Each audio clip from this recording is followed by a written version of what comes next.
Hello, this is a guy who likes fanfiction and is too lazy to read, so here is Fire Emblem 3 Houses Only Love Can Hurt Like This Part 1 in audio form. Check the description for the links to the author.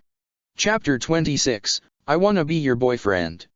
Later that day, Sylvain was standing near the entrance to the dorms, leaning against the wall and crossing his arms. He watched a few girls walk by, but didn't call them over or try to approach them. His attention was locked onto who he saw walking not too far behind them. Felix walked past, and didn't even notice that Sylvain was there. He had his shirt off, and a towel slung over his arm. He was dripping with sweat, and was walking towards the showers. Sylvain waited, thinking Felix would walk up to him or something, but was disappointed when he walked by without noticing him. Hello? Did he walk past me like that on purpose? He spoke to himself so that nobody else heard, trying to catch up with him. Felix stopped in front of the showers, and took his shoes off and put them in the little cubbies beside the door. He walked in and found that nobody else was in there, luckily. He undressed and stepped into the shower stall closest to the wall, and closed the curtain. Sylvain was mad that Felix didn't notice him, but he had an idea at least. It sounded good in his head. He peeked over his shoulder to make sure nobody was watching, then slipped into the bathhouse after Felix. The shower was already running when he entered, so he had to clear his throat pretty loud for Felix to take notice of him. He stood a few feet away from the shower. Felix shut off the water. Sylvain? Is that you? He asked quietly, peeking out at him and hiding himself with the shower curtain just in case it had anything to do with the fact that he was naked in the shower. Sylvain leaned up against the wall, not caring if Felix knew he was there since there was nobody else around. Yeah. I tried to get your attention, but you just walked right past me. He looked at Felix peeking out from the side. You really expected me not to follow you when you walked past me looking like that? I swooned so hard it nearly knocked me off my feet. But come on, there's nobody around. It's been a while since we've had some time to ourselves. Hey. Felix's face went really red. I just got done with training. I needed to wash myself. His hair was down. Don't look at me, he said, feeling more embarrassed than he would usually be around Sylvain for some reason, which was weird because it wasn't anything Sylvain hadn't seen before. Why don't you wear your hair down like that more often? He suddenly stopped talking because he heard someone coming. Reacting fast, he turned to run out, but slipped in a puddle and fell on his back. Lawrence walked in, peering down at Sylvain. There was a floral print towel draped over his left arm, and he held a basket of body wash in his left. What on earth are you doing on the floor of the bathhouse? Sylvain stared up at him. Laying. Unbelievable, Felix grumbled nervously, closing the curtain so Lawrence couldn't see him. Sylvain, you can leave now. Thanks for bringing me that extra change of clothes, he shouted. Sylvain, from the floor, replied, You're welcome. Lawrence offered him a hand to stand up. That reminds me, it's quite a coincidence that the two of you are here. Sylvain stood up, rubbing his back. Lawrence. Thanks for helping me up. I gotta get going, gotta get to my room. He purposely said it loud so that Felix would know he would be in there later. He exited. Lawrence frowned, narrowing his eyes at Sylvain as he left. He occupied the empty shower on the other side of the room. Felix finished his shower, and wrapped a towel around his waist. Lawrence. Hey. I wanna talk to you, he said, running a brush through his hair. Lawrence was done as well by the point Felix was brushing his hair. He stood in front of the mirror, sculpting his hair to look as even as possible. About what? The way I graciously swooped in and helped Sylvain to his feet. I was just doing my job as a noble. He paused, then gave Felix a sly look. Or is this about your secret relationship with Sylvain? The second one. Felix narrowed his eyes. Tell me why you're suspicious of the two of us. He demanded. Aha. I know it is not just a rumor. The two of you are practically inseparable. The rumor going around Gareg Mach is that you're not just friends, but, pardon my raunchy word choice, friends with benefits. Who's spreading these rumors? Felix gave Lawrence a tiny push, messing up his hair. Is it you? Who is it? He shouted, they're not true. Ugh. Lawrence was offended by the push, immediately fixing his hair. Such crass behavior is not befitting of a noble such as yourself. Have some class. He frowned, then returned to the subject. I do not know why you think I am the one circulating the rumors. I believe Sylvain's last lovers are to blame. Those girls, they didn't matter. Nothing about their relationships were real. Sylvain never cared for any of them. He snapped. Why would they be saying these things about us? Oh, I don't know, maybe because they are true? And you do not want to admit they are true in order to preserve what you have? Is that it, Felix? He tilted his head. Rumors or not, you are becoming noticeably defensive, a behavior exhibited by people when they indeed have something to defend. It's not true. Felix refuted, and even if it were, what's it to you? You have no right to stick your long-ass nose into other people's business. Why do you care so much? I have two issues with what you just said. I shall not tolerate such mockery. And please refrain from resorting to such vulgar language to accentuate your point. How uncomely. Lawrence sighed, annoyed. It is not that I care much about your private life, but my curiosity is piqued. To think of the consequences you both may face if the rumors were true. I'm sorry, what? He scowled. Nothing would happen to me if that were the case. He said. Felix knew what could happen to Sylvain, but he didn't dare bring it up. Okay. I'm just stating the truth. I just do not know how the truth would be received by the public if the rumors are true, that is, he pondered, although his tone didn't suggest that he was attempting to expose them to anyone. He genuinely seemed curious, and that was it. And it is my business, considering my status in society. It is the job of a noble to settle disputes among the masses. Well, it's not true. So you have nothing to worry about. Felix retorted. Also, nobody cares that you're a noble. It doesn't give you the opportunity to ruin other people's lives just because you want to feel powerful. That's not how nobility works. He started to leave, then paused, and turned back towards Lawrence. He pointed at him. If you tell anyone that Sylvain and I are together, I'll kill you. How base of you to assume that my noble obligations exist to corrode your social life. He scoffed. I was not looking to wreak havoc on your life, I simply wanted to satisfy my curiosity, and I was met with a death threat. He stuck his nose into the air.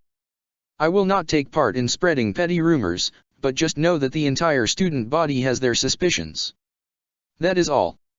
Now get out of my sight, I've had enough of your poor attitude. Felix grabbed his clothes and slung them over his shoulder, not even bothering to change. He tightened his towel as he exited, and slipped his shoes onto his feet. He stomped over to the dorms, and went into Sylvain's room without knocking. He closed it behind him. Lawrence. I can't believe that guy. He grit his teeth. He started to put his clothes back on. Apparently everyone at this school still believes we're together. Sylvain was tidying up. He had a small cloth and was wiping down the surface of his desk, making sure that he got some crumbs off of it from when he had a snack there earlier. He barely had time to react when Felix walked in. He was about to greet him, but just froze up instead. His face was really red. Normally, he would have made a flirtatious comment, but the fact that Felix came in to talk about their secret being discovered made him nervous. He put his hands on his head, distressed. Well, you storming in here wearing nothing but a towel doesn't do anything to stop those rumors, as true as they are. He let out a sigh and let his hands slide down his face. What now? We're at high risk of being caught at this point, is it really that obvious? Or he suddenly paused. Felix buttoned his pants up. I guess it is. Lawrence knows for certain. So does Flane, but she isn't here, so Lawrence is the only one able to blab about us. He pulled his shirt on before adding, and your old girlfriend started the rumor, so. Yeah. He sighed. Sylvain let out a frustrated growl. Of course she did. But how did she even think to start a rumor like that? Is she trying to cover something else up? Or is it just because we were friends? I didn't tell her anything. Did she think saying that we were a couple would ruin my reputation with girls for the rest of my life or something? He paused. I mean, if that's true. I don't really care. 'Cause I don't want them, I want you. But that's not the point. I'm not ready to have other people know that you're my— He looked at Felix, calming down for a moment. My boyfriend. He never said that out loud before.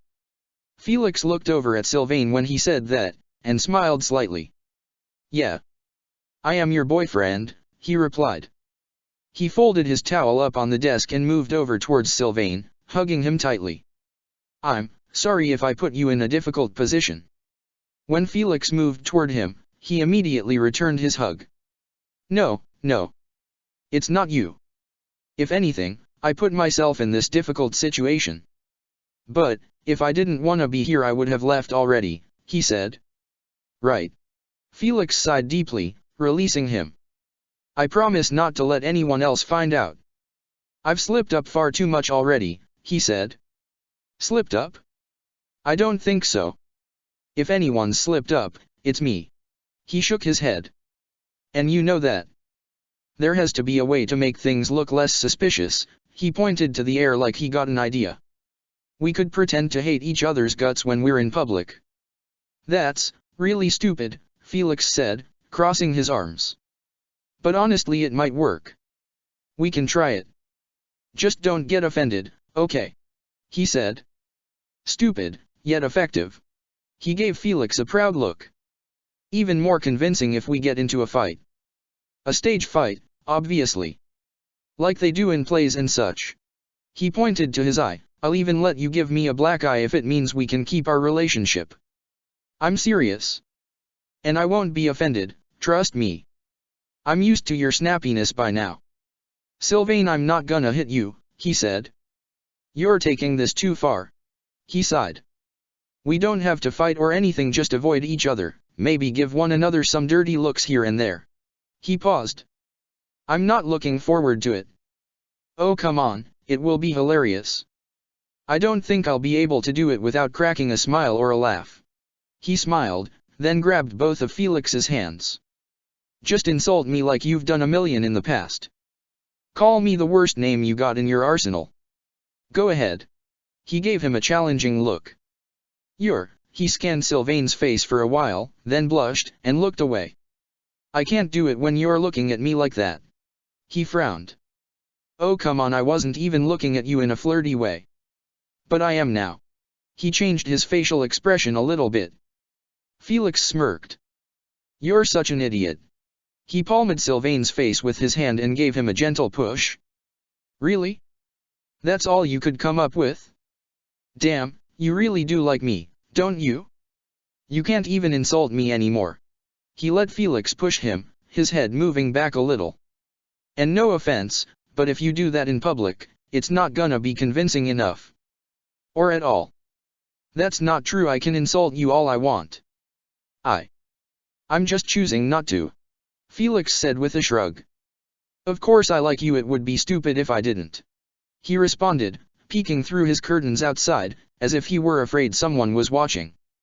What are you looking at? Making sure nobody's spying on us? I always make sure to keep the curtains closed, that's literally the #1 rule about sneaking people in and out. He thought for a bit. It would be a lot easier if Dimitri's room wasn't between ours. That way we could get around easier. It at least helps that my room is all the way on the end, though. And yes, I picked this spot on purpose. Felix closed the curtains, glaring at him when he added that last part. That's so stupid. He grumbled. He didn't respond to his Dimitri comment. Maybe you can get His Highness to swap rooms with you. He gave Felix a little nudge with his elbow. He might. You never know. He's too kind, sometimes. Whatever. I'm not talking to him for something as simple as a room change, he said. It's just one spot over, really not that big of a deal. I spend most of my time in here anyway. Yeah, that's true. Maybe we should start using your room instead sometimes. Or just, neither of our rooms at all to make things seem less suspicious. The whole point we're talking in the first place is because we're trying to avoid suspicion. He gave Felix an irritated look, but it was just because he was sick of the rumors. It's the most seclusive place to go, Felix pointed out. We've tried the training area, supply closet, greenhouse, Stables they only fueled the rumors. Wanna know what would really light fire under those rumors? If we kissed in the chapel, Sylvain said. I'm only kissing you there if we get married. He laughed and gave him a little push. Marriage. Felix stumbled more than he was expecting and kind of fell into the bookshelf. He steadied himself before asking, how are you so comfortable just bringing something like that up? Oh come on, I didn't mean it. It was just a joke. Not saying it can't happen someday. He definitely didn't seem as flustered about it as Felix was. A few books fell off his shelf, and he picked them up quickly, putting them back.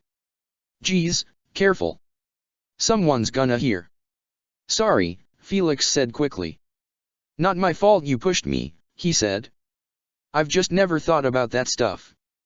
I mean, you never know when you'll breathe your last. I don't see a point in getting excited over that stuff when it can all be taken away from you in an instant. Okay, that was a little too dark for my liking. Sylvain frowned, crossing his arms. That's not the kind of stuff I wanna be thinking about. I just wanna worry about what's going on right now. Stuff like, when our next date will be, or when I'm gonna kiss you next. Little fun stuff. Right. I mean, it's really hard for us to go on dates, now that we're trying especially hard not to get caught. So what are we supposed to do? Felix asked. The only thing we can really do together is make out in secret. Which I love, by the way, but I want to take you out every now and then.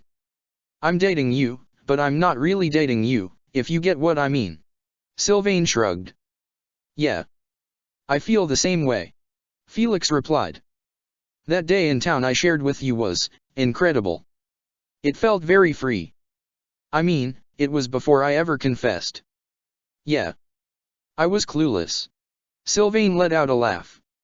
I mean, how did I not notice? I guess I was too busy. He stopped, remembering what Felix said about not bringing up the girls from his past. I just didn't notice. He frowned. Yeah. You never noticed. He sat down on the bed. You never noticed anything, actually. Ever. I would purposely change my hair, my clothes, in hopes to get a compliment from you. You were never focused on me, though, you were always staring at them. He muttered. Sylvain stared at Felix for a while, a guilty look on his face. Oh, well, I'm sorry. He looked away for a moment, but met his eyes a few moments later. I don't miss a beat now though, do I? I can't take my eyes off of you. Seriously.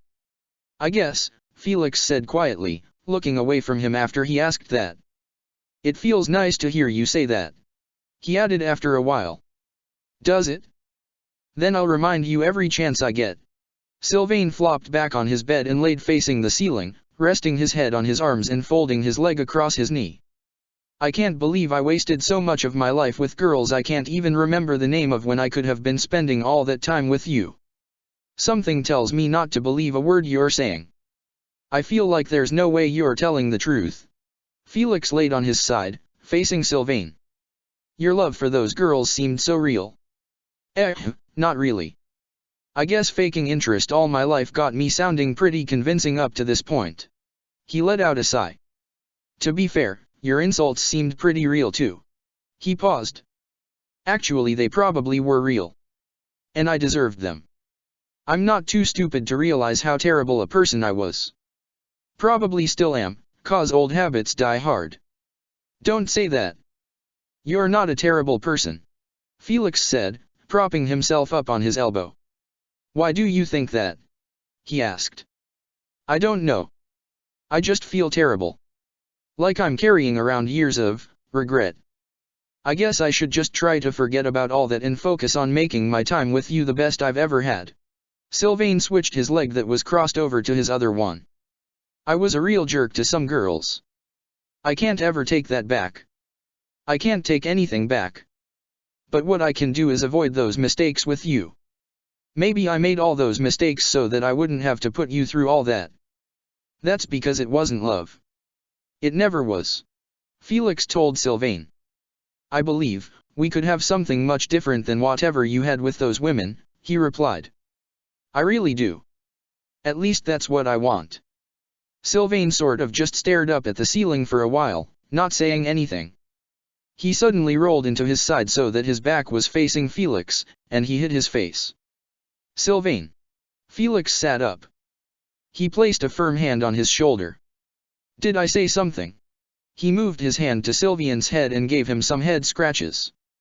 Sylvain's shoulders jerked a little bit like he was trying to control his breathing, but he seemed to like the head scratches, 'cause he didn't move away at all.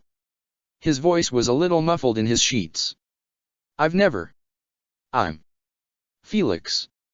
I'm just going to. He was too worried to get his words out right. Are you okay? Felix asked, his voice sounding surprisingly compassionate. Hey, he moved his hand to his shoulder and gently rolled him over. There were tears smeared all over his face when Felix rolled him over. I've never been in a committed relationship before and I'm scared I'm not going to be able to give you what you want, there. I said it. I don't care about that, Felix said, shaking his head. Stop crying. I don't care what you can give me. I just want you. Only you, that's all I care about. It may be stupid, but all I need to be happy is to be with you. But I care, okay? He faced Felix on his side, his cheek smushed into his pillow. And I know I just have this whole spiel about making mistakes and such and whatever else I said, but you said something that just hit me, I guess. Did I say something wrong? I'm sorry if I did. I mean, I wasn't trying to make you cry, Felix said. Sylvain, you don't have to change anything. I know you think you do, but I wouldn't be with you otherwise. No. You said nothing wrong. I just took it, kind of, hard? That's not the right word. I guess it just sort of, he shook his head. Felix, when you were talking about the way I acted in my last relationships, you said that it wasn't love, and, he couldn't find the words again and went speechless, wiping his eyes off with his hand. Okay. I think I'm starting to get it. Maybe, he said, removing his hand from Sylvain's shoulder. Do you think we're taking things too quickly? And no. No. Sylvain reached out and touched Felix's arm like he was telling him not to leave, even though he wasn't going anywhere. Believe me. I've been in faster-moving relationships. And none of them worked out. He shook his head. But, are we in love? Is that what this is? He seemed really nervous to be saying that in front of Felix for some reason. I can only speak for myself, Felix told him.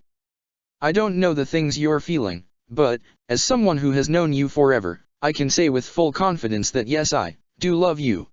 He blushed. That's something I could never imagine myself telling you. He suddenly got embarrassed. Again, Sylvain just stared, almost in disbelief. You know, after all these years of going out with women, not a single one has told me she loved me. He didn't look embarrassed like Felix did, he actually looked sincere. He sat up and reached toward Felix, taking his face in his hands. But that's okay, because I got to hear it from you. The only person who really means it. Of course they never got the chance to actually know you like I have. Felix grabbed onto Sylvain's wrists. And I mean it. I really do. I love you, Sylvain. He kissed him passionately, feeling a strange sense of joy and compassion as their lips met. Sylvain didn't get the chance to respond before they kissed, but he didn't mind, because it made him happy. He really hoped that everything would work out between him and Felix, especially after the conversation they just had. He didn't want to be the one to end the kiss, but he moved away after a while. I love you too. Felix smiled and tackled Sylvain in a hug. Funny. I never thought I'd hear someone say those words to me. He chuckled slightly.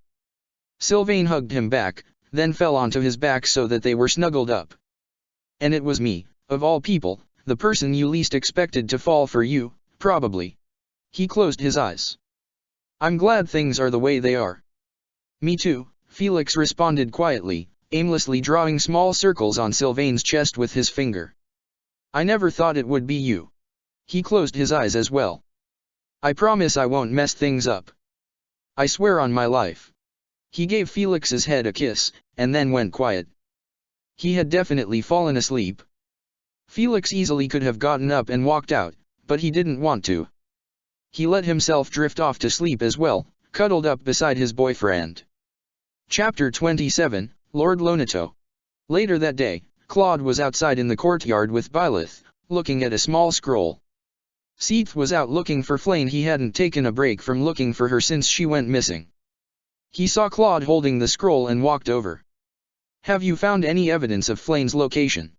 He was clearly hiding some stress in voice as he spoke. No. Sorry to disappoint." Claude shook his head.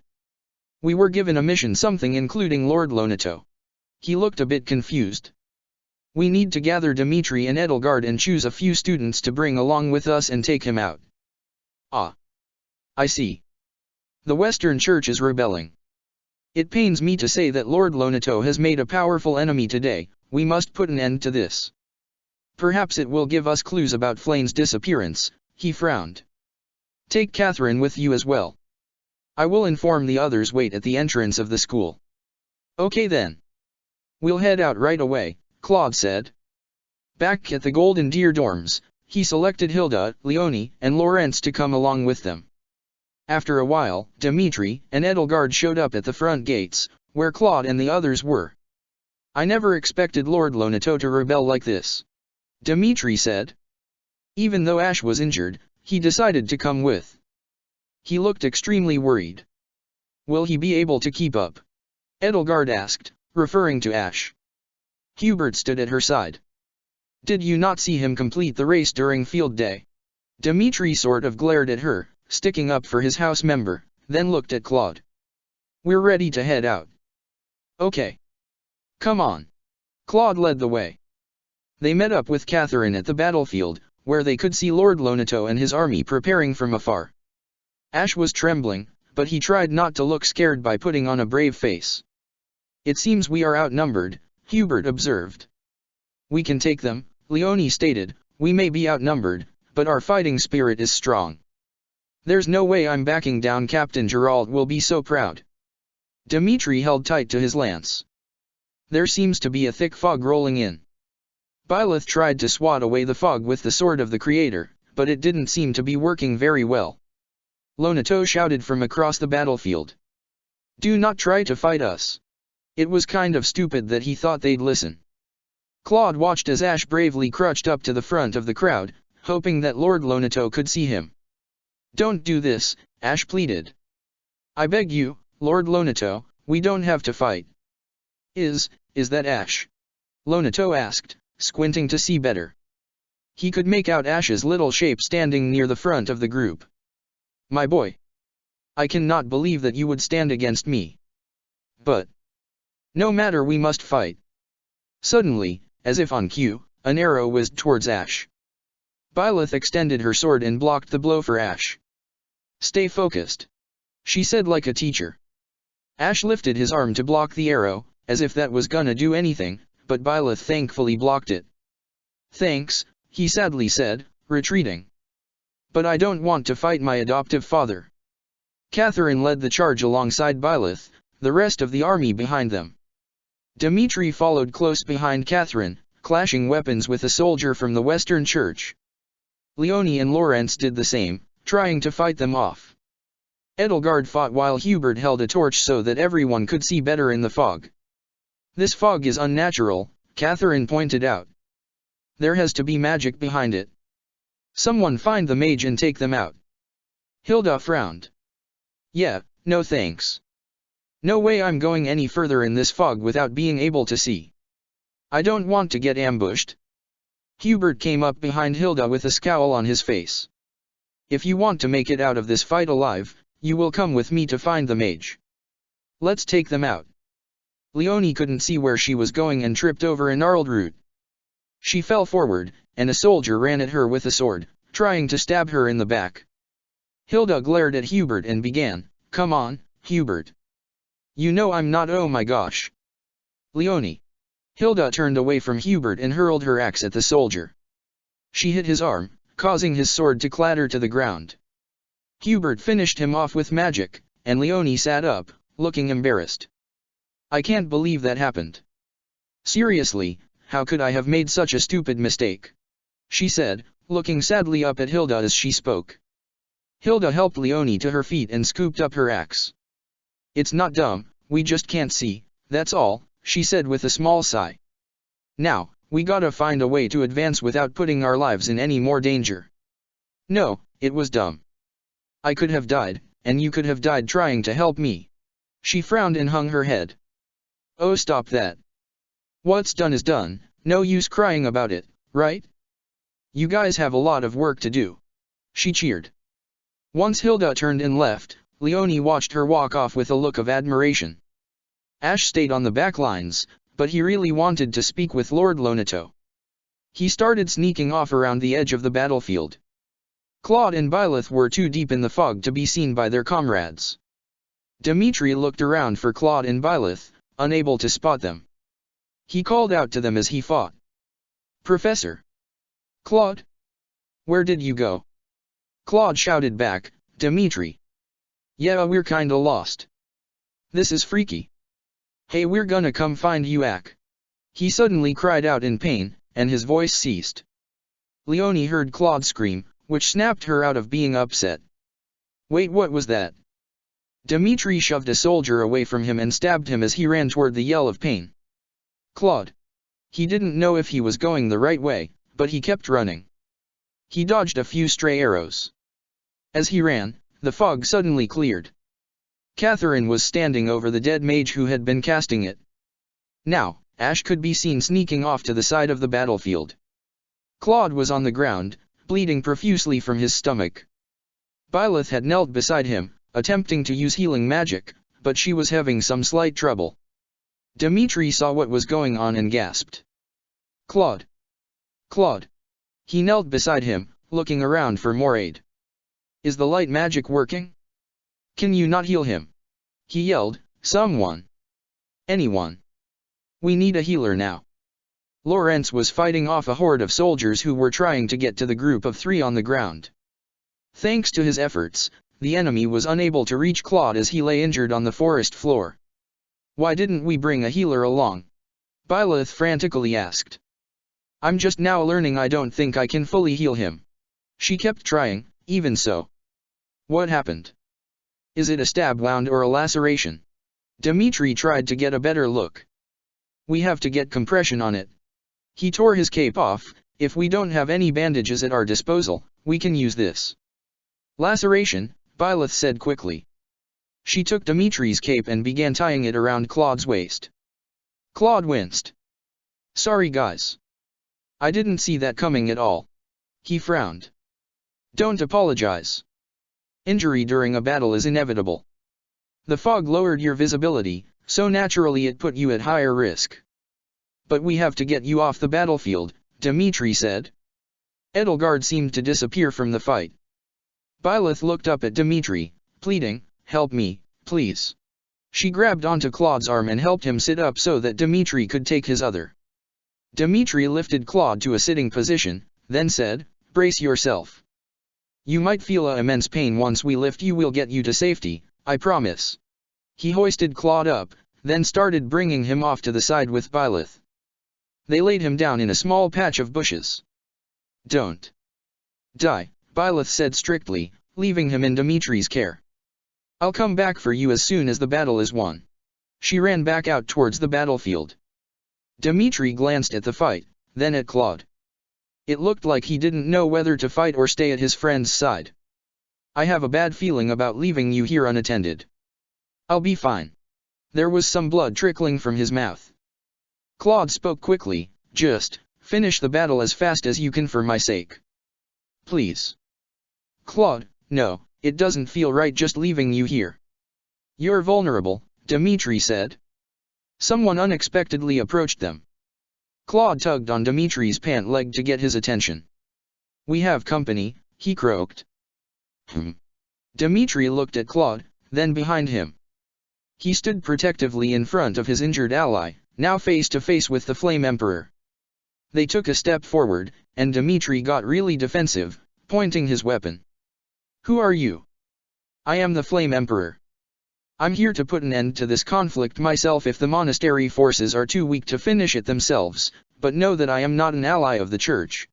Their voice sounded strange, yet slightly familiar. Claude's face morphed into a look of confusion. What the hell? Your clothes are so ugly. What's up with that mask? Claude had a bit of a coughing fit before he could finish insulting the Flame Emperor. The Flame Emperor wasn't fazed by Claude's stupid insult. You're too weak to even insult me properly. Which will make it easier to end you.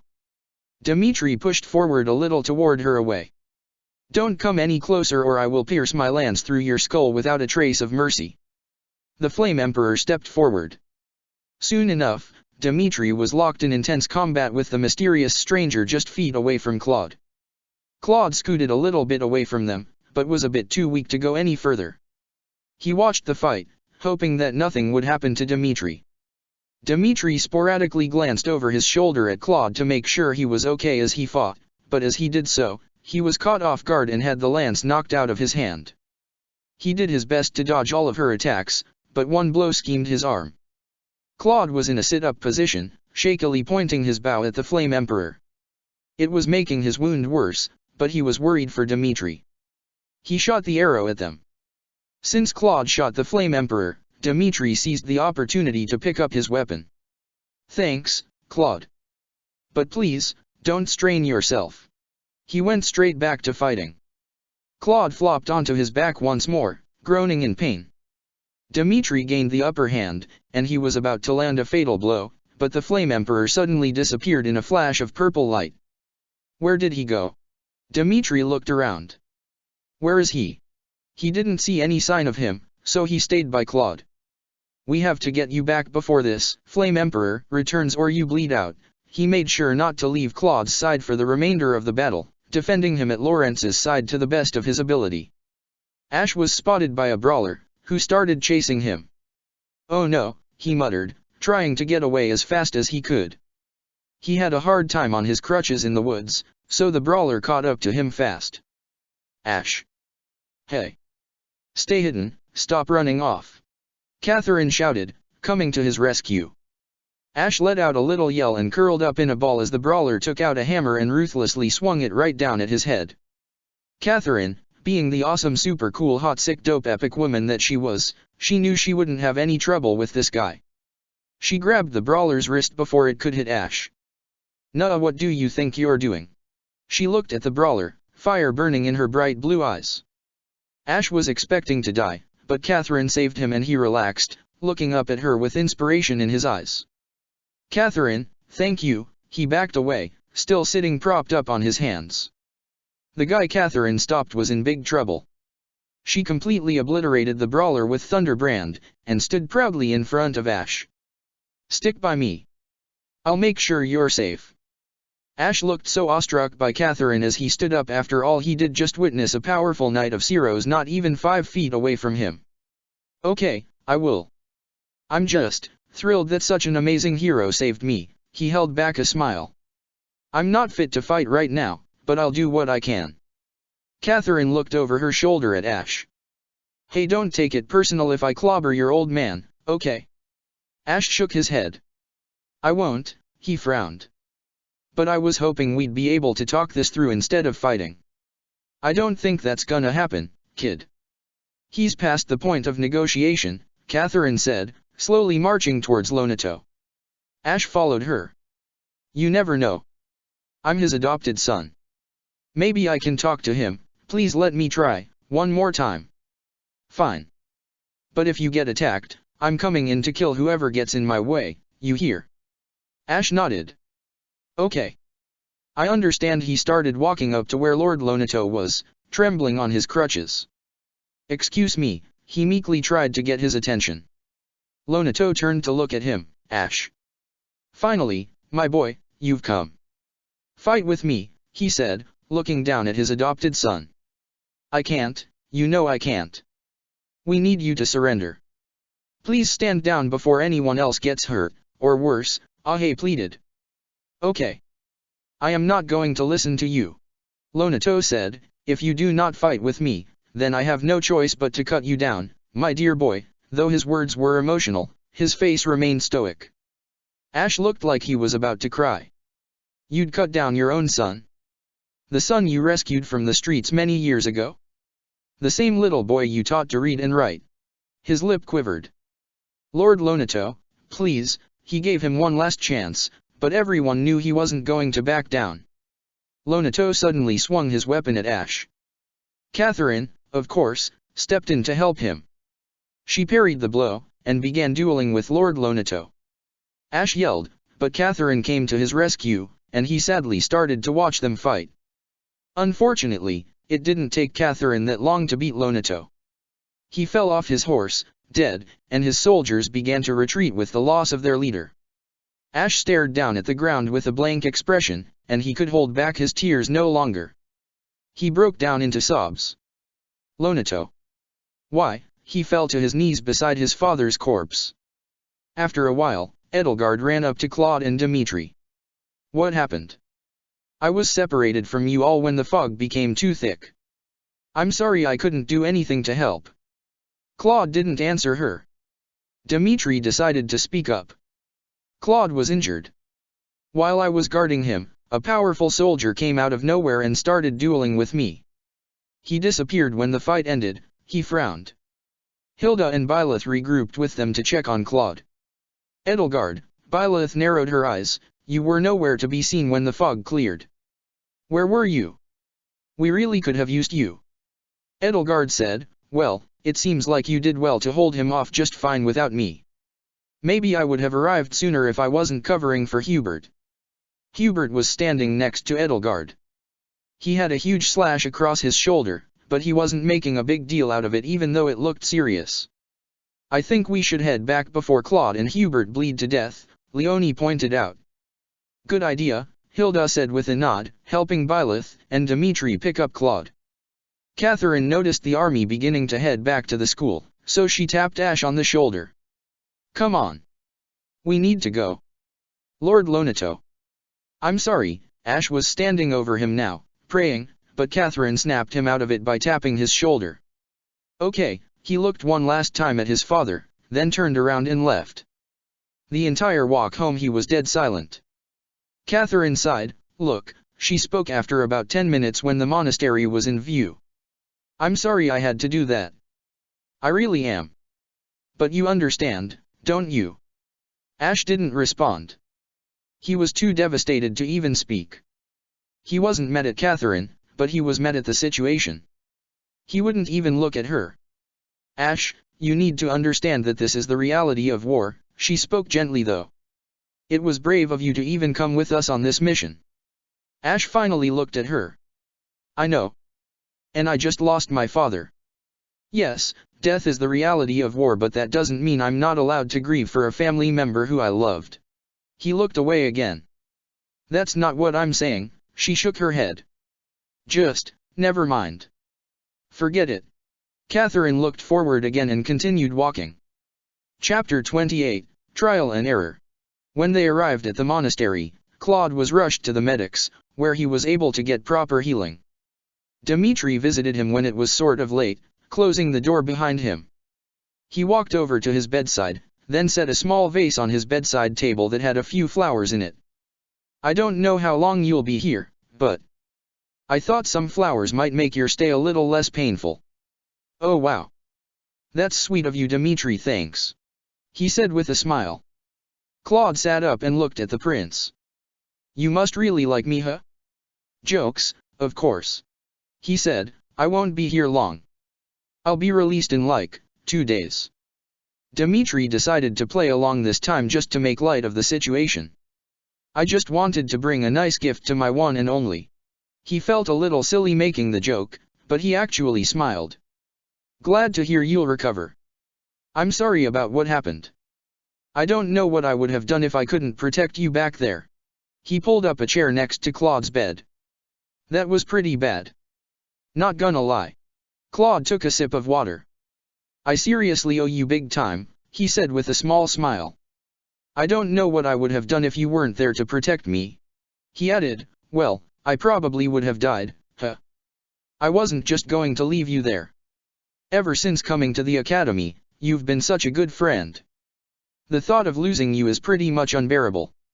I do have other friends, but I'm glad to have met you, Claude. When I'm king, I'm going to do all I can to make sure the kingdom is on good terms with the Alliance. Hey, that means a lot. Really? You know I'll do the same, Claude said with a small nod. Wanna play some chess or something? Do you have time to kill? I understand if you need to be somewhere, I'm sure Didu is waiting for you. Chess? I was thinking maybe once you're feeling a little better, we could set up some trash ball in here. He gasped a little. Didu. Oh, thank you for reminding me. I haven't seen him all day. He put his hands to his face. I made him upset the other night, and I went on a date with Ingrid, he sighed. Things won't work out with me and her. It's not her, it's me. But, he was mostly just talking to himself at this point. She is. Claude raised an eyebrow. And why do you think that? Come on, there's no way she's not interested in a catch like you. No. It doesn't feel right, me and Ingrid. At least, not anymore. Dimitri didn't want to admit that it was because he was repressing his love for Didu. He didn't really know it yet, but he was. Maybe I should try talking to another girl. But, the thing is, I'm not sure if I'm interested in anyone. Don't force things. It's not gonna be worth it, Claude responded. It'll come naturally. You'll know love when you feel it, he said. You think? Dimitri frowned. Maybe you're right. I shouldn't try to force anything, which is what I've been doing. He looked down. I'm sorry. You almost died today and I'm fretting over my love life. I'll be quiet. What? Dimitri, stop. He shook his head. You have no reason to apologize. I miss talking with you like this. It's a nice break from the battle councils and strategy meetings. I know you have more to say about Ingrid. Or maybe even Didu. Dimitri stared at the ground. A clock was ticking somewhere in the infirmary, filling the silence. He still didn't look up as he spoke. But if that's the case, he paused, letting out a single nervous chuckle. No, never mind. It's stupid. Come on, you gotta finish that sentence. He situated, wincing in pain. Come on. Claude said again. What's up? And no. It's embarrassing. I don't even know why I thought of it. I mean, I know why I thought of it, but I don't know, it's probably not true. Dimitri shot Claude a quick glance. Hey, Dimitri. Talk to me. We're alone here. Nobody's gonna hear. Well, I told you everything about what happened with me and Didu, so it would be embarrassing to talk about it any further. Dimitri said, but, I'm confusing Didu. And myself. Okay, how so? Claude raised an eyebrow. Do you actually like Ingrid, or is this something else? He asked. The whole time I was sitting with Ingrid, I felt like I was betraying Didu. But I don't have romantic feelings for Didu. He obviously did but wouldn't admit it. Okay. So. I'm confused. Do you like Ingrid or not? And do you like Didu or not? I'm trying to wrap my head around this. I don't know. Dimitri shook his head. I'm confused about everything. I went on a date with a girl and it felt wrong, the idea of it interested me, but when it was actually happening, I felt out of place. Really? Wow. That's surprising. Why don't you ask another girl out and see how it feels? Claude asked.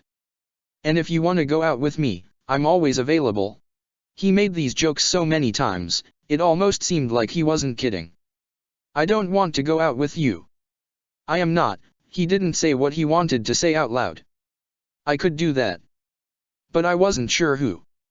Do you know anyone who might want to spend some time with me? Besides you, he said that last part just because Claude might have made a joke.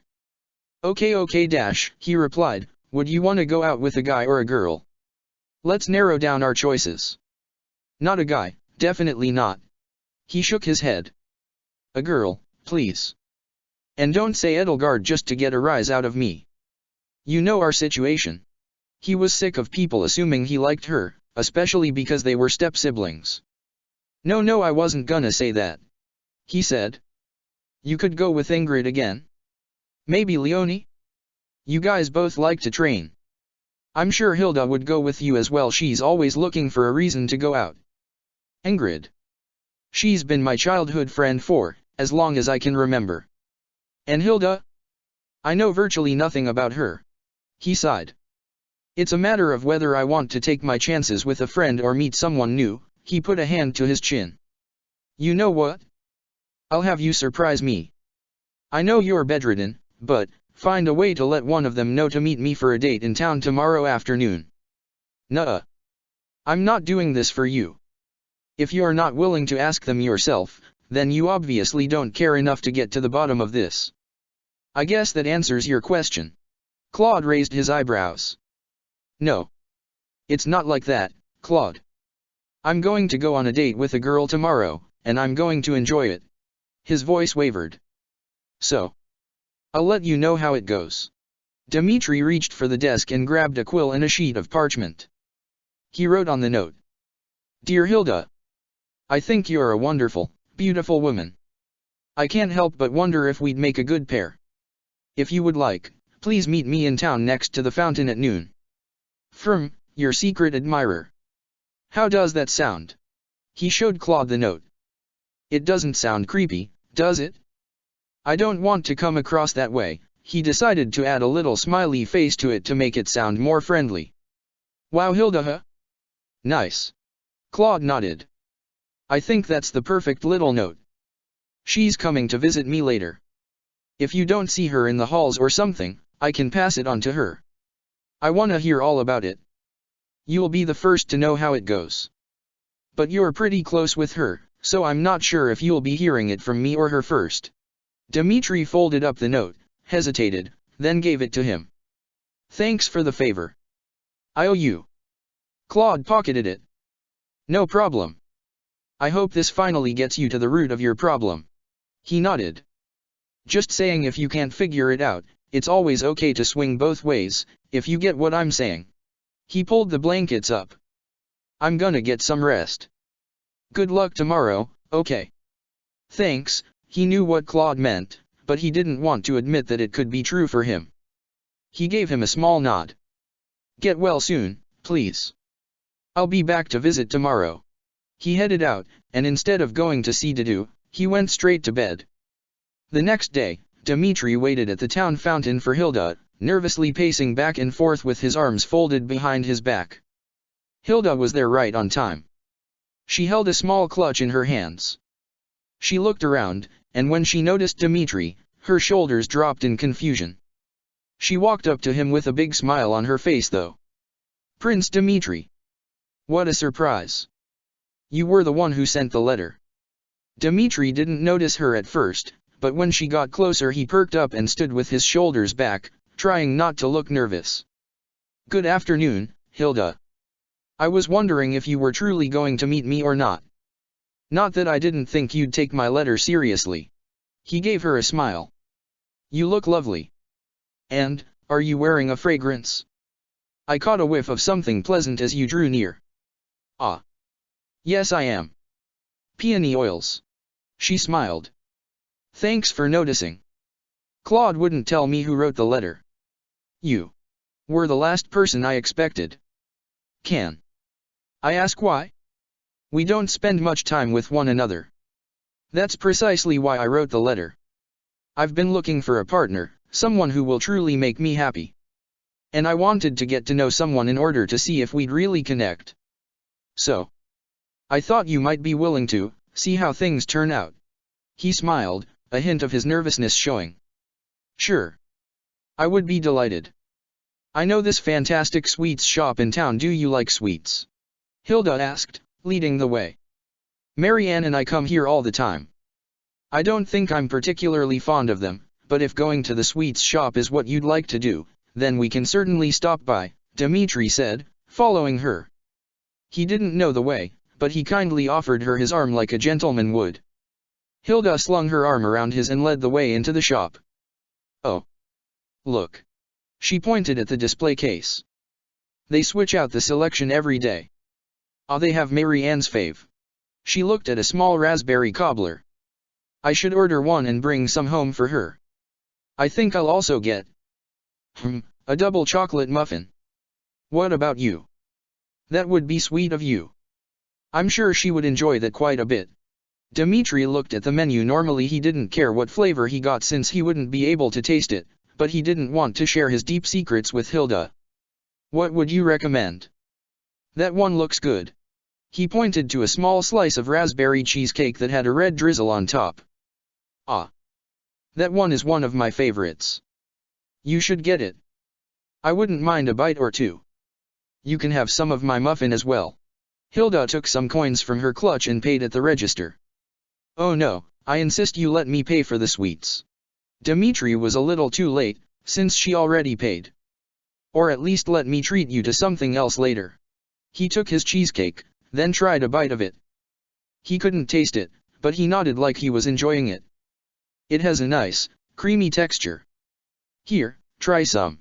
He kindly offered her a bite. Oh. Don't mind if I do. Hilda used her fork and took a piece. So yummy. She smiled. Suo, how have you been? I've been alright. Life at the monastery has been on the stressful side for me, so it's nice to be getting out and forgetting about my responsibilities for a while. How about you? I sure hope you've been in good spirits, Dmitri replied, sounding slightly disconnected. Oh, I've been, okay, Hilda said. It's been tough, with what happened to Marianne and all. It was so hard to see her like that. I can't believe she was so ready to throw away her life. She seemed on the verge of tears. I am sorry. I didn't mean to ruin the mood. It's just so frustrating that Monica hasn't been caught and punished yet. Oh. Right, that was a very unfortunate turn of events. And I really hope the situation is dealt with, even if that means taking it into my own hands. He handed her a small cloth that he always carried with him. It was the same as the one he offered Dida when they were in town the other day. You're not ruining the mood, Hilda. I would never stop you from expressing your emotions, although I don't think I've ever seen anyone looking so sad while enjoying such a tasty treat. He tried to make her smile. Hilda laughed slightly. Aha, yeah, you have a point. It was just so hard without Marianne. She's slowly getting back to her old self though. She took another bite of her muffin. Things seemed to be getting back to normal for a while. Until Flane was kidnapped. Things have been so weird at the monastery lately. I agree.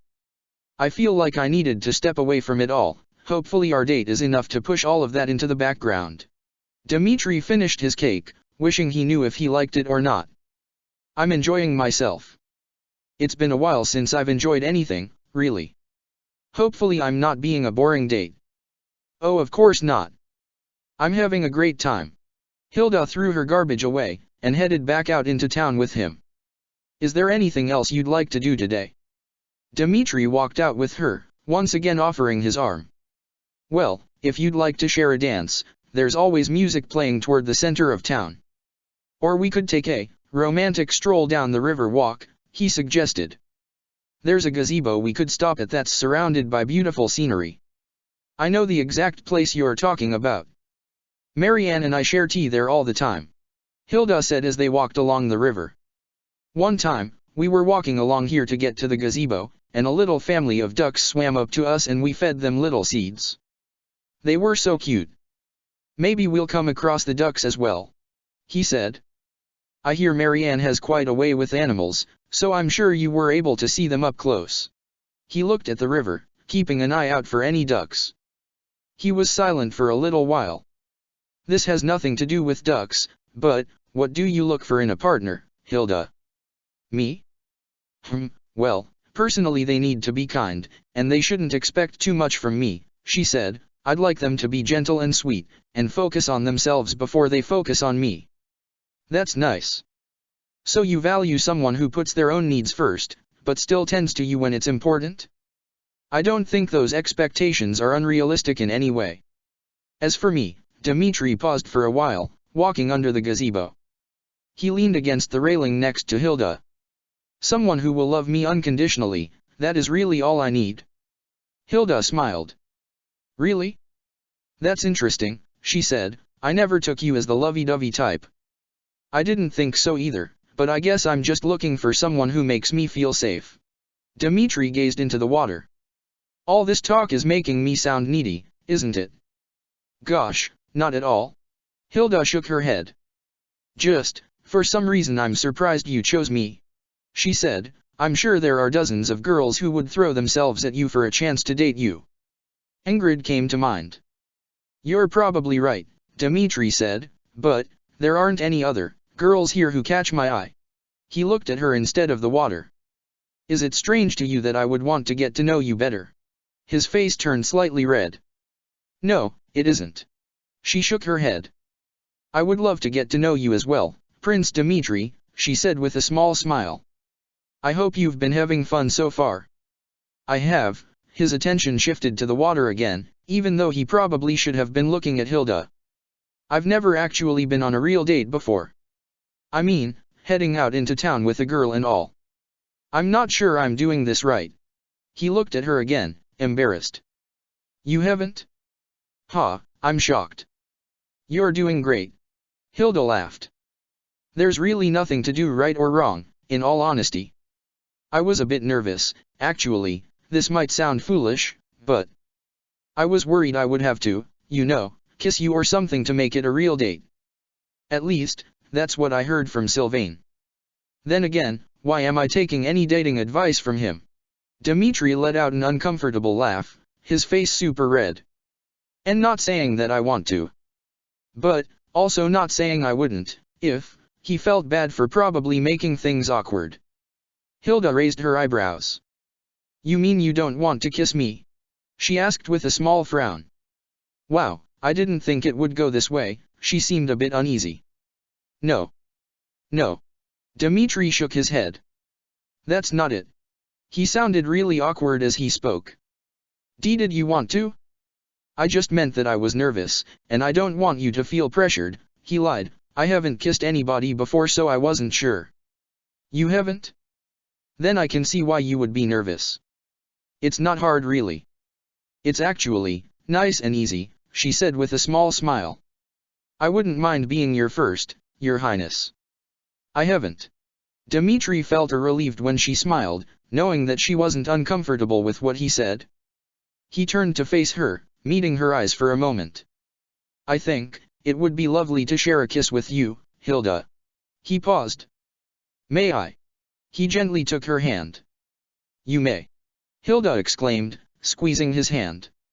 She pulled him towards her and kissed him sweetly. She was actually really good at it. Dmitri wasn't expecting it to happen so fast, but he went along with it anyway. At first he felt fine, but after a few moments he suddenly didn't feel right. He opened his eyes for a second, but closed them again soon after. He didn't want to be rude and tell her no, even though he was beginning to panic. Hilda pulled away, keeping her face close to his. She wasn't smiling. She backed away slightly. "So? Was it everything you dreamed it would be?" Dmitri didn't smile either. He actually felt highly uncomfortable, but didn't tell her that. "It was nice." He didn't back away from her, but he suddenly felt a spike of adrenaline in his chest. His heart fluttered, but not because he enjoyed the kiss. Hilda's expression suddenly changed, and her eyes darted away from Dmitri for a moment. She wrung her hands nervously. I don't want to ruin the moment or anything, but I think I need to be honest with you. I don't really think we're gonna work out," she said quickly.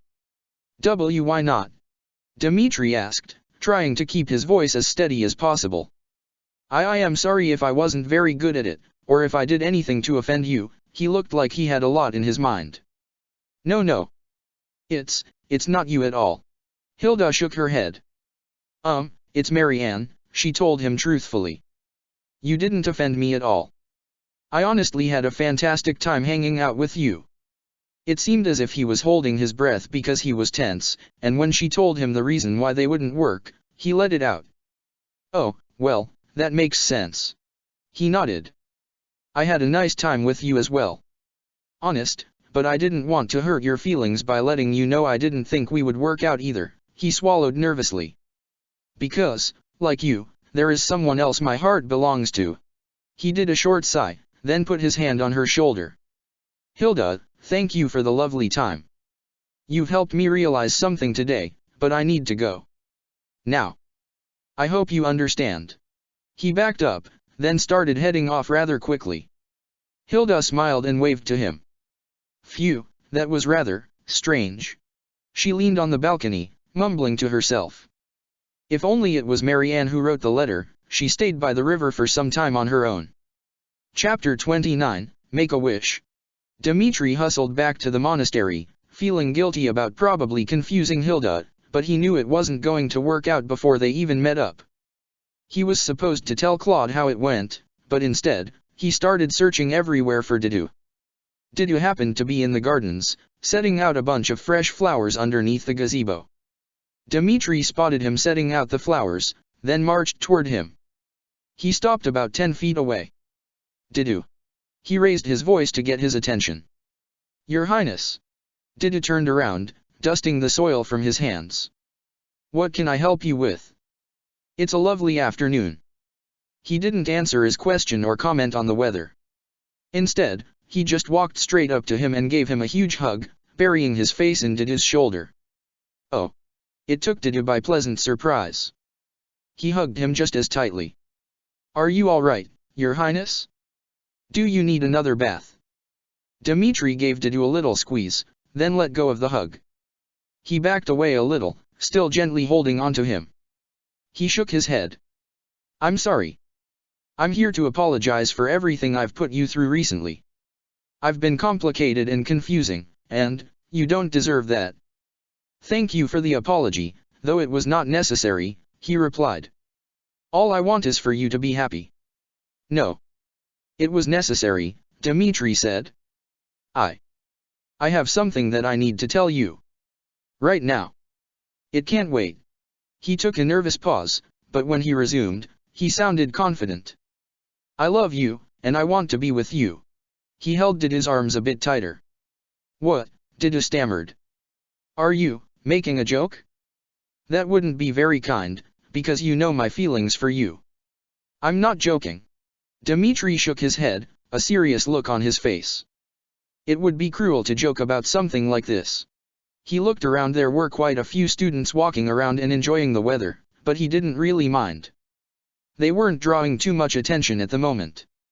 I've been in denial about the way I feel for you for too long. I don't want to deny it anymore. I just want to let myself feel these feelings without second-guessing or forcing you to suppress your feelings for me. I want us to be able to feel free about our affections. Is this what you want, Didu? Because it's what I want. You know this is what I want, Your Highness, Didu said, sternly. I cannot thank you enough, though. I do not think this is smart. He shook his head. I cannot allow you to get any closer to me. He began backing away. Wait, what? He wasn't expecting Didu to react the way he did, and he stood still for a few moments before reaching out to stop him. Didu, wait. What do you mean by that? What do you mean, it's not smart? Are you worried what people will think? Didu looked at the prince sadly. I am from Dusker.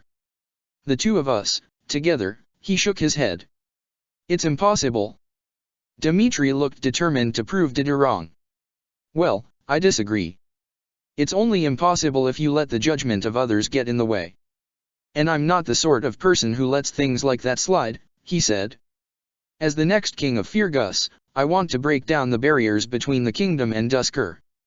People need to see that the residents of Dusker are people, because I know you are not treated fairly. And it hurts. I know it must make you upset. It certainly makes me upset when I witness it. He was getting off track, so he took a short, deep breath. If people see us getting along nicely, maybe they'll treat you better. All I want is to be your partner for the rest of my life. And the next, and the one after that, he replied. If you do not find it so awful, I'll stay by your side until the day I die, Didu promised. Why would I find it awful? Dmitri sounded a little sad to hear him say that. I'm standing here, in the middle of the gardens, confessing my love for you. He put his hand over his heart. I need you to know that I want you by my side. Always. If not you, then no one. He met Didu's eyes. And I mean that from the bottom of my heart. Your Highness, he walked forward and pulled Dmitri into a tight hug. Thank you. He sounded almost on the verge of tears. Dmitri hugged him back immediately, squeezing his eyes shut and holding on tight to the back of his shirt because he didn't want to let go of him ever. I feel so much better now. I think this is how things were supposed to be. He didn't loosen his grip at all. I hope I can make you happy. You make me happy each and every day. Please do not change, Deduce said. People walked by them, whispering and giggling strangely as they did so. I won't. Dmitri smiled, just feeling relieved to have finally followed his heart. All he really wanted was to be happy with Dedu for the rest of his life. He didn't care what people thought, and he would take every chance he got to make that clear. He paid no mind to the people making a big deal out of them. Have you noticed the flower bouquet on your dresser? Dedu asked, intertwining his fingers with Dmitri's as they began walking with one another. Do you recognize the flowers? Dmitri felt his heart melt when Dedu intertwined their fingers. Flowers? I think I recall catching a glimpse of them as I left this morning. They must be from you. With all that's been going on recently, I'm afraid I haven't been able to take a close look. I'm sorry, Dedu. Once I get back to my room, I'm going to look at them straight away and appreciate them for what they're worth. Do not apologize, Dedu said as they walked. That day in the meadow with you meant so much to me, so I decided to give some of the flowers I picked to you, he said. That's one of the kindest things anyone has ever done for me. Thank you, Dmitri said, sincerely. He gave Dedu's hand a light squeeze. I would love to go back. To make our trips to the meadow a recurring thing. I felt calm the whole time, which is what I need. To know that you feel calm with me makes me very happy, Dedu said. Ah, Your Highness, forgive me for asking, but does this make me somewhat of a boyfriend to you? Dmitri's face suddenly turned red upon hearing the term. Well, I guess you could call it that. He looked at their hands, then back at his face. I prefer to think of us as lifelong partners, although I don't see much of a difference when it comes to the meaning of it. He said, and I don't wish to make you uncomfortable, so, however you'd like to refer to our relationship in public, let me know. Lifelong partners, he thought for a moment. That is the perfect way to explain it, he said. I am so happy at the moment. I have not smiled this much in my whole life. Apologies if my face is unpleasant. Dmitri couldn't help but laugh. I quite like your smile. It suits you, I mean, it's nice to see you express emotion. Especially happiness. You deserve to be happy. Thank you, Dedu said sweetly. I understand I am not the most handsome person. I cannot compete with you in the looks department. What are you talking about? When did you get it in your head that you're not dash? He sighed, you're very dashing, Dedu. Anyone can see that, especially me. I won't tolerate you thinking otherwise. Ha. I thank you again for that. He chuckled. But please, give yourself some praise. Dedu put his free hand on the top of Dmitri's head. You're perfect. Oh, stop. Dmitri looked a little embarrassed. Not everything you like about a person has to be related to appearance anyway. So long as you love them for their heart. He smiled. And your heart is as warm as they come under your cold-looking demeanor. Enough with the compliments. He moved his hands to his cheeks. I cannot handle any more for the remainder of the day. He smiled, trying to hide his bashfulness. All right, deal. But if I accidentally slip up and say something nice about you, don't blame me. Dmitri stopped and rested his arms around Dedu's shoulders. There were people walking past them like... Your Highness, Dedu paused. Do you think we should go somewhere more seclusive? He asked. Not that I am bothered, but... Oh, right. Dmitri took his arms away, standing with them behind his back now. I'm not particularly bothered by onlookers. If anything, the people could use a lesson on this sort of thing. But we can head someplace else, if that's what you desire. No matter where we choose to go, I don't plan on concealing my devotion. Dedu pulled him into another hug. Neither do I. He kissed him on the top of the head, then released him. Would you like to spend some time near the fountain with me? Just for a while. Dmitri wanted to faint, he loved Dedu so much and the kiss on his head was almost too much for him to handle. He smiled and nodded. I'd be delighted. And it sounds a bit childish, but, he pulled 2 coins out of his pocket.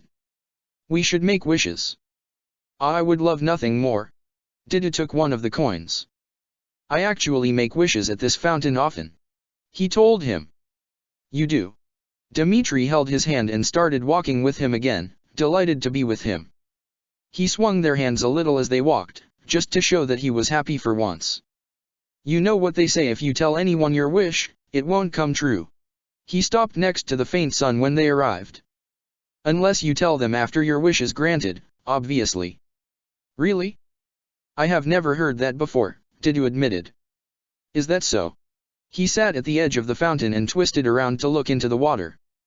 He waited for a moment, then flicked the coin and watched the little splash it made. Dmitri sat with him and made his wish as well, smoothing the coin over in his fingers before tossing it into the water. It sank right next to Didu's coin. He looked at Didu with a calm smile. I hope your wish comes true. In truth, I make the same wish every time I come to this fountain. He admitted. But, I will only tell you if the time comes. He sighed. I'll keep my wish in the back of my mind. That way, if or when it comes true, I'll be able to tell you. He placed his hand on top of Didu's. I really am happy with the way things are between us at the moment. May I ask, what led to your realization? Of course you know I've felt this way for a long time, but you? I don't know your story. Ah, yes. I supposed you'd ask sooner or later. And there's no use in withholding this information from you. Dmitri looked into the water. I didn't always feel this way about you. I've never been particularly interested in finding a wife. I mean, I've thought about it before, mostly for the sake of the Bladdid bloodline, but, the more I thought about it, the more conflicted I felt. Mind you, these were my thoughts after meeting you. But anyway, the closer we became, the less I was interested in finding someone to share my life with, or so I thought. Nothing seemed to be working out for me. I was forcing myself into a box in which I didn't fit. I didn't know why I wasn't fitting in until recently. I realized that I had you, and the reason why things weren't going according to plan was because my heart has been set on you this whole time. He paused. I went on a date with Hilda just to prove to myself that it wouldn't work out. I needed to confirm it before potentially hurting you even more than I already have. Didu smiled. That's funny. I'm happy you and Hilda did not work out. He shook his head. And I hope that the kingdom doesn't mind having me at your side when you are king. It would be pretty trivial for the kingdom to rebel just because they don't approve of my partner. Remember, the state of the kingdom now isn't what it's going to be in years to come. Big changes are coming along with my rule. You can count on that. He gave the top of Didu's hand a pat. Didu nodded. I believe you. And again, I appreciate it. I hope that it's possible. I have a feeling it won't be easy. But, there is no point worrying about that now. Today is a happy day. Nothing is ever easy. But I'm prepared to go through hell just for the sake of our bond. Honest, I'd walk through the valley of torment again and again if that was the only way to keep us together. His smile grew when Didu said it was a happy day. But I agree. Let's not worry today. I have plenty of time for that some other day. For now I just want to be happy. In the moment, right here, right now. Didu inched closer to Dmitri, and sat smushed up happily against his shoulder.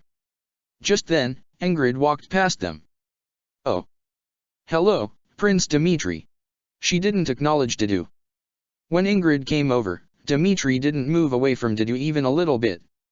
He sat up a little straighter though, wondering if she had something important to tell him or if she was just stopping by to say hello. Hello, Ingrid. It's a fine day, isn't it? Are you enjoying yourself out in town today? Yes, I am, she said with a small nod. I was just coming to grab some ingredients. Would you like to come along with me? I wouldn't mind helping out at all. You know, Didu is very skilled when it comes to picking out ingredients for dishes. It would probably make more sense to bring him along than me, in all honesty. Dmitri gave Didu a sweet look. No. That is okay. Ingrid shook her head. Just you is fine, Dmitri. She still didn't look at Didu. Didu stood up and nodded once. I understand. Have a nice time, Your Highness, he said, an unreadable tone in his voice. Dmitri stood up as well. Now hold on a second. Didu, don't go. He looked at Ingrid. I'd like to know why Didu isn't invited.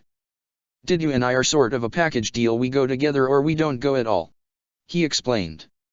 Ingrid shrugged. Ah well, it was just a quick trip anyways. I will see you later, then. She waved and turned her back on them. Didu frowned. You should have gone, Your Highness. Ingrid is your good friend, no. He frowned when Ingrid left. She is, but I'm happy spending time with you right now. And, you're more than a friend to me. I know Ingrid doesn't take very kindly to you, so I think I'll pass on her offer for now. Do not let that interfere with your relationship with her, Didu pleaded. Well, I've decided to devote today to you. I won't reject invitations every day, but today? I just want to be with you. Dmitri grabbed his hand again. Me too. I would love nothing more.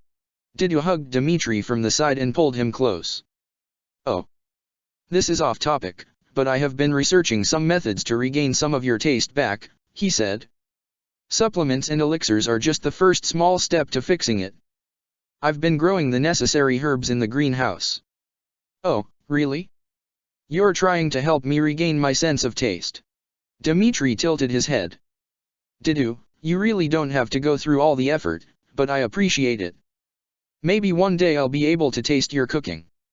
Your meals are very filling and leave me feeling satisfied, but it would be nice to actually know how it tastes. Don't get yourself down if your methods are unsuccessful, but I'll let you know as soon as my taste buds start working again. Didu smiled. Not only that, but before Didu could finish, there were screams from Gareg Mok. Fire! Someone help! Chapter 30, Forgotten Flowers. Didu stood up as soon as he heard the commotion. Your Highness! He awaited orders. Dmitri's attention snapped back to Gareg Mok as well. We have to help. I'm sorry if this cuts our day together short, but we can't just stand idle when our school is on fire. Come on. He motioned for Didu to follow him toward the school, wondering what part of it caught fire. As they ran further into school, they noticed that the smoke was actually coming from the greenhouse. Dozens of students were there, along with the professors, making a bucket chain to dump water on the greenhouse. Slowly, they were getting there. When the fire was finally put out, there was almost nothing left of the greenhouse. Smothered in red paint in front of the greenhouse were the words, "Kill Dusker," slathered messily on the pavement. Didu hid his devastation. Dmitri's jaw dropped slightly when he saw the greenhouse on fire, but what really angered him was the graffiti. He straight away went to help put the fire out, and as soon as it was safe, he picked up a sponge from a bucket resting near the fishing pond and started trying to get rid of the sign. Now, what is the meaning of this? What has happened here? Ria shouted, pushing her way to the front of the group. Didu spoke up, his voice shaky. This is my fault, Lady Ria. He said, I was attempting to revive the plant life of Dusker in the greenhouse. As Dmitri scrubbed, he overheard Didu taking the blame and stopped, thrusting the sponge into some random person's hands. Clean that up. Now. He marched over to Didu and Ria, speaking even though he hadn't quite reached them yet. No.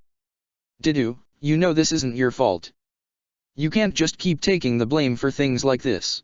He stopped near them. We're going to find whoever did this and give them what they deserve. That's what we're going to do about this. The injustice makes me physically sick. Your Highness, please. It is okay. I am used to this sort of treatment. Didu really sounded like he was about to cry though. He couldn't handle seeing months of hard work destroyed. Used to it? You shouldn't be used to it. Nobody should be used to getting treated like this. He pointed to the fire, then looked back to check if the student was scrubbing the floor. It seemed as though Ria sympathized with the person who set the fire, trying to see both sides of the situation. Though I do not think this was necessary, the student may have felt unsafe, she pointed out. But even so, I will not excuse what they have done. Dmitri turned his attention back to Ria, looking appalled. Your Grace. I apologize for what may transpire, but, are you mad? The student who set the fire may have felt unsafe because of some plants growing in the greenhouse. I think not. He stood protectively next to Didu. If anyone should feel unsafe, it's Didu. He has to endure the spread of misinformation about the people of Dusker, all while people are threatening to kill him. The church imprisoned him for no reason and now this. It's not fair. He was starting to lose control of his temper. I know the act is inexcusable, but when will it stop? You say you won't excuse the behavior, but it keeps happening. The student body went silent, each and every eye resting on Dmitri. They couldn't believe that he had just lashed out at the archbishop. Ria nodded. You are right, Prince Dmitri, she said calmly. I will instruct the Knights of Syros to begin rebuilding at once. In the future, please never talk to me like that again. She replied. Dismissed. She walked away with her posse of Catherine, Cyril, and Seath. Most of the students started slowly scuttling away. Didu walked into the greenhouse and lowered to his knees around the charred flowers. He brushed his finger through the ashes, watching old crumbled plant life sift through his fingers. Dmitri didn't say anything back to her. Although he was a follower of Syros, he couldn't help but feel angry by what was going on at his school. After they walked away, he joined Didu by the shriveled flowers, standing behind him. He looked around, sadly. I'm sorry. He paused. This is the exact reason why I need to be king. It's okay. I understand, Didu said, wiping his cheeks and refusing to show Dmitri his face. I'm going to go to my room now, he said, standing up and walking swiftly towards his dorm, avoiding any stragglers still loitering around the greenhouse. Let me know if you need anything. I'll be there for you, Didu. Dmitri sadly watched him leave, but turned his attention back to the greenhouse. He looked around the remains with a heavy heart. Some students were still lingering around, whispering. They slowly cleared out though, leaving Dmitri alone in the greenhouse. Just before dinner, Sylvain exited the great hall. He saw Ingrid coming back with her ingredients and fell in stride beside her. Pretty tragic, huh? You heard what happened? What happened? Ingrid shook her head. Did someone else get killed? She asked, panic striking her heart. No, but someone burned down the greenhouse with the intention to destroy Didu's plants. Isn't that awful? You should have seen the way Dmitri stood up to Lady Ria. It gave me chills. Whoa, seriously? That's a little intense, isn't it? Ingrid said with a small frown. I was just talking to them a moment ago. So strange. She frowned, walking with him to the dining hall and beginning to stock the pantry with the items she had just bought. Sylvain followed her to the pantry and started helping her unload. Yeah, seriously. I can't believe you weren't here to see all that happen. If you happen to come across either of them today, make sure you give your condolences. He leaned against the shelf. I've been in a pretty good mood lately, but this kinda brings down the house, you know. Yeah, Ingrid said, staring blankly down at the kin she was holding. It's almost hard to believe someone would do something like that. I mean, that's an attack on Dmitri too. He was talking to me today about how close him and Didu are. She sighed. Anyways, yes, I can believe you'd be in a good mood, with your new relationship and all. She put the kin on the shelf. Yeah, I guess you're right, although it was more of a threat to. Sylvain's face suddenly got red and he stopped helping for a moment. My, what? What are you talking about? What relationship? He put his hands on his hips and got a little antsy. Are you serious? Dorothea told me all about it, Ingrid said. You two made it official about a week ago. Congratulations. But if you break her heart, you won't wake up the next day, she threatened. Sylvain held his breath, feeling a bit angry at Dorothea for a moment, but then he let it out and acted cool once again when he noticed she was only trying to help him. Right, right. I'm not scared. Why would I ever break her heart? She's wonderful. And nice. He couldn't really think of specific compliments cause he wasn't actually super close with her. You two are good friends. I certainly took that into consideration when I asked her out. Of course you would. I'm actually surprised she's going with you, Ingrid explained. It really came out of nowhere. You haven't been flirting lately. Like, at all. Which is surprising. Yeah, and that's because I think I've finally found the right girl for me. Why would I flirt with anyone else when I've finally found the one? Sylvain smiled, but it wasn't genuine. She's really something. Any tips for making her the happiest girl in the world? She loves hugs, Ingrid said, crumpling up one of the empty bags. I know that. It's just. I find this so strange. She was so obsessed with me just a week ago. She's suddenly so distant. 'Cause she's dating me? He said. She's moved on. That's how crushes work. If that's what that was, not assuming. He cleared his throat. But that's what happens. You fall hard for someone, and then the next person comes along and it happens all over again. That's literally the circle of life. I guess so, Ingrid said quietly. I don't know. I guess I just, she sighed. Never mind. It's not a big deal anyways. Thanks for the help, Sylvain. But you can go. Whoa wait. You just what? Sylvain leaned in front of the doorway to the pantry so that she couldn't leave. You can't just lead me on like that. Come on. We're like, best friends. You can tell me anything.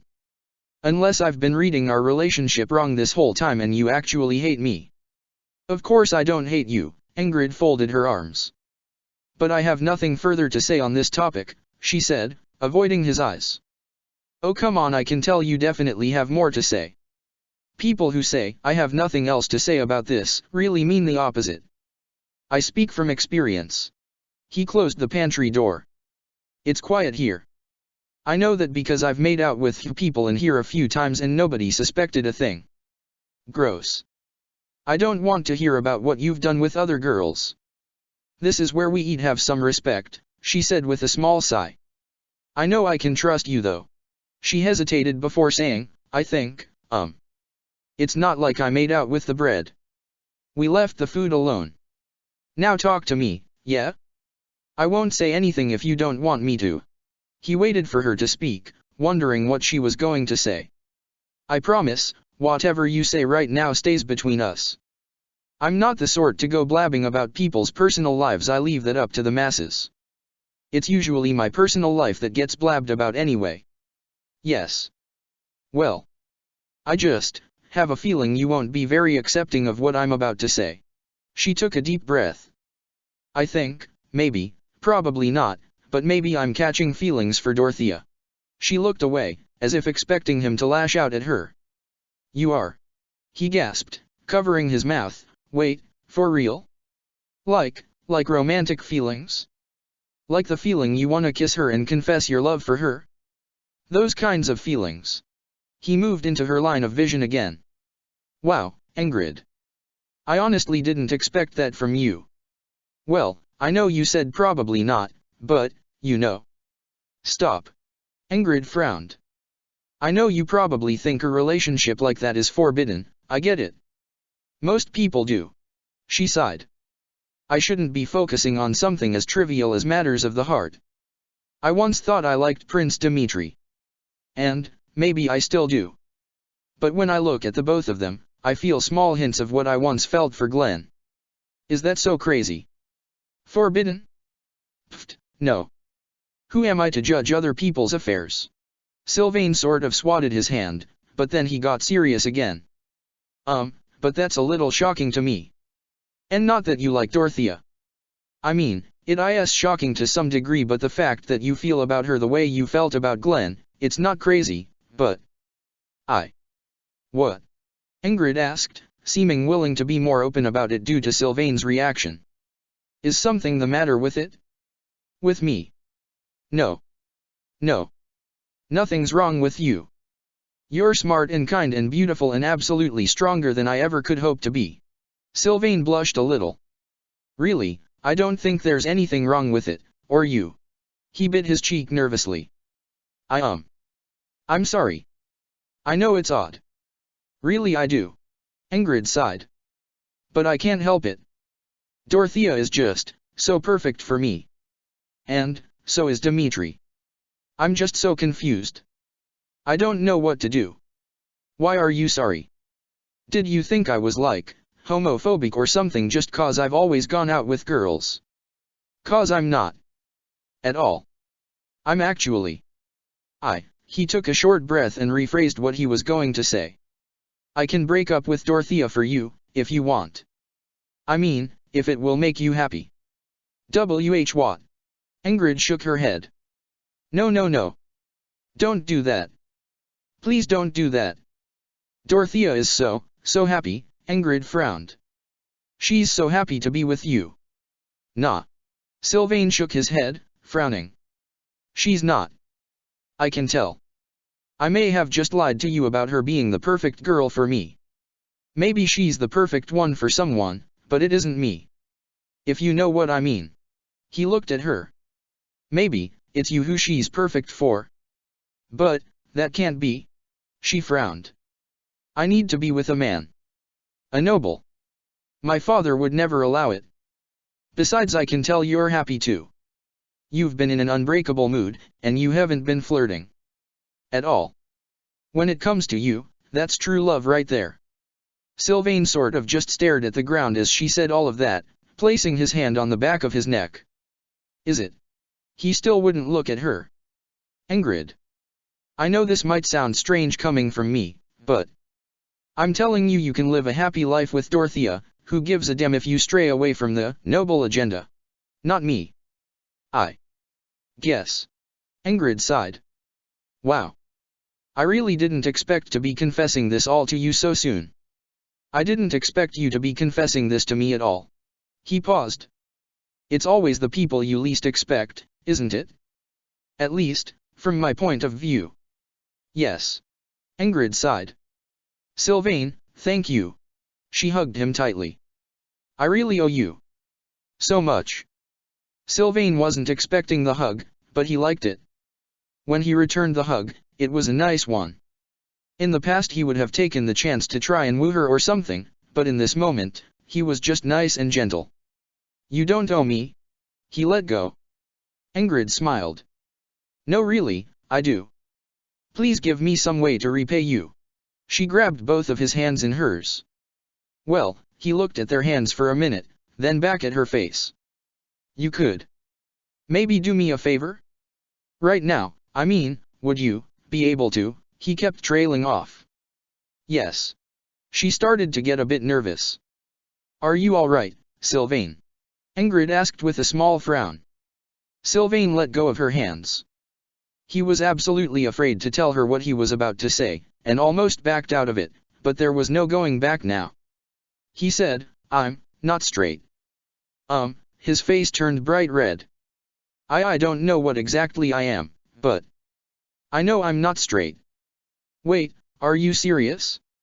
You're the last person I expected to say this. Are you joking? She was smiling though. You don't have to be nervous. I'm obviously in the same boat. Sylvain let out a huge sigh of relief when she reacted the way she did. Yep. I'm serious. No jokes here. If I were an arrow, I'd fly way off course. He said, I don't want anyone to know for the same reason as you. Nobility, he put his face in his hands for a moment. The pressure is brutal. If I were born a commoner I wouldn't even have to worry about who I want to spend my life with, and now that we've had our little chat, I know you feel the same. Wow, Sylvain. We're actually very much alike. More than I thought we were, actually. Hey, I really appreciate you sharing all of this with me. Really? So, all of your flirting, it's all just an elaborate act? Ingrid asked. Just don't tell anyone, okay? Please. I can't have anyone knowing, especially my father. If my brother ever found out, he'd hunt me down and take my life, I'm sure. He moved away from the door. I won't tell your secret, and please don't tell anyone mine. I won't tell anyone. I swear. Ingrid shook her head. Can I just ask, do you have feelings for anyone? She smiled, as if enjoying being able to speak freely about this. His voice came out soft, almost like he didn't want to admit it. Felix. Ingrid smiled brightly. You're kidding. Ha, I have a feeling he doesn't feel the same way, she said. Does he know? Have you heard the rumors about you two? Yeah. About that. He smiled nervously. The rumors are kind of true. Well, not kind of true. They are true. He said. Felix started it. I mean, he kissed me first. And then things just sort of went from there. He blushed. Oh, are you serious? Ingrid seemed shocked. Wow.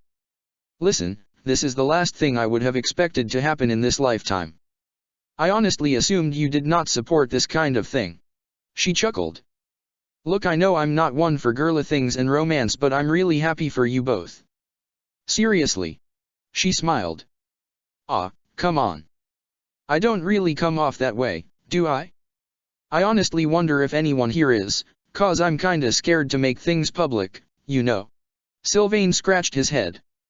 But anyway, thanks. He smiled back. Things are pretty serious, actually.